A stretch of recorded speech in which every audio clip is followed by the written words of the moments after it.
Google చేసి, అవన్నీ చేసి, ఇక్కడికొచ్చిన తర్వాత కొంచెం ఫీల్ అవ్వలేదండి ఎప్పుడు గూడా? అయ్యానండి. అంటే నా ఇంకా ఫ్రీడమ్ అంతా పోయింది. హ్మ్. నాకంటూ ఒక లైఫ్ లేదు, ప్రైవసీ లేదు. నా ఫ్రెండ్స్ ఎవరిని కలవలేకపోతున్నా. హ్మ్. అండ్ నా ఫ్రెండ్స్ అందరూ ఎంత హ్యాపీగా ఫీల్ అయినా చాలా మిస్ అవుతూ ఉంటారు. అవును.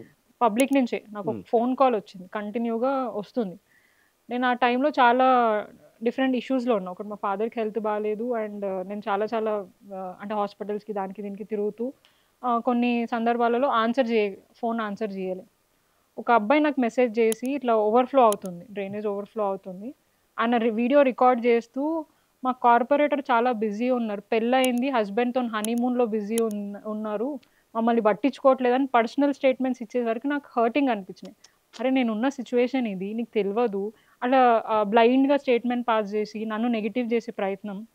అసల ఇష్యూ నా దాకా రాలేదు. రైట్. రిపీటెడ్‌గా చెప్పారు అని అంటున్నారు.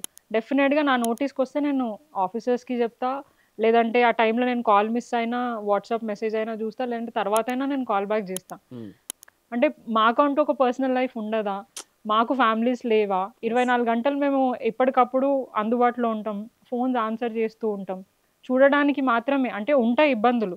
కానీ ఒక పర్సనల్ లైఫ్ అనేది ఉండదు మనకి అన్నట్టు అయిపోతది. మనల్ని అంటే మనుషుల్లాగా ట్రీట్ చేయరు ఒక్కొక్కసారి.